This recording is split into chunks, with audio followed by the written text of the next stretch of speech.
Hello aspirants. आज के current affairs में आपका स्वागत है। आई होप आपकी तैयारी अच्छी चल रही है। तो आज का टॉपिक है राष्ट्रध्वज का इतिहास। चर्चा में था कि क्योंकि राष्ट्रीय ध्वज मनाया गया था इस बार, तो 22 जुलाई 1947 को संविधान सभा द्वारा भारतीय राष्ट्रीय ध्वज तिरंगा को अपनाया गया था इसी दिन। तो इसी की स्मृति में 22 जुलाई को राष्ट्रीय ध्वज दिवस मनाया जाता है। और यूपीएससी ने राष्ट्रीय ध्वज से रिलेटेड क्वेश्चन भी पूछ रखा है। और कुछ नई चीजें देख लेते हैं। भारतीय राष्ट्रीय ध्वज का ऐतिहासिक विकास सर्वप्रथम 1904 में सिस्टर निवेदिता का ध्वज वंदे मातरम अंकित था और रंग पीला और लाल स्वदेशी आंदोलन से जुड़ा था। पहला भारतीय ध्वज ये था। उसके बाद 1906 में कलकत्ता ध्वज पहली बार सार्वजनिक रूप से फहराया गया। उसमें ऊपर हरा, मध्य पीला और नीचे लाल, और मध्य पट्टी पर वंदे मातरम, 8 कमल के फूल, ब्रिटिश भारत के प्रांत, इनको दिखाया गया। 1907 में मैडम भिकाजी कामा का ध्वज जो जर्मनी के स्टटगार्ट में सम्मेलन में फहराया, और ये विदेशी भूमि पर फहराया जाने वाला पहला भारतीय ध्वज था। भारतीय स्वतंत्रता आंदोलन का अंतर्राष्ट्रीयकरण हुआ इसके माध्यम से। 1917 में होम रूल आंदोलन का ध्वज जो बाल गंगाधर तिलक और एनी बेसेंट द्वारा फहराया गया। इसमें यूनियन जैक प्लस तारे शामिल किए गए। स्वच्छासन की मांग का प्रतीक था ये ध्वज।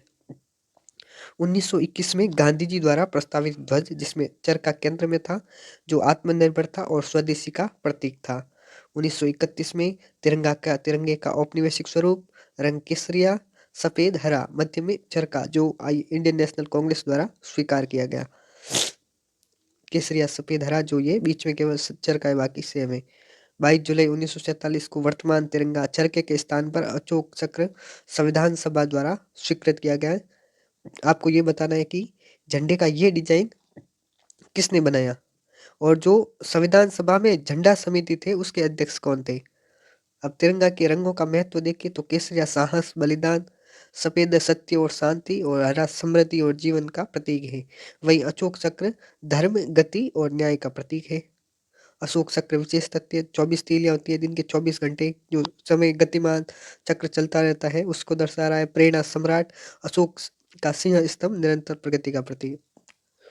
ध्वज का अनुपात लंबाई चौड़ाई 3:2 है, यानी आयताकार। आयताकार अनिवार्य है।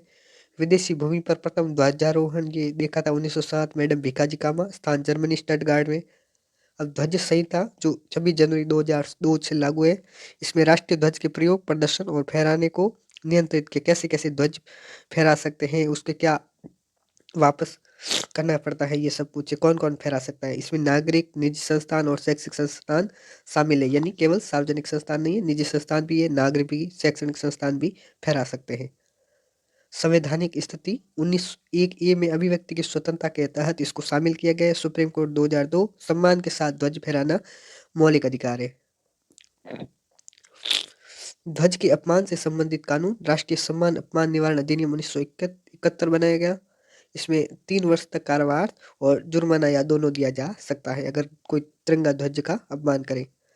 ध्वज उपयोग के प्रमुख नियम: ध्वज भूमि, जल या फर्श को न छुए। फटे या गंदे ध्वज का उपयोग वर्जित है। विज्ञापन या सजावटी वस्तु के रूप में प्रयोग निषिद्ध है। ध्वज पर कोई लेखन नहीं।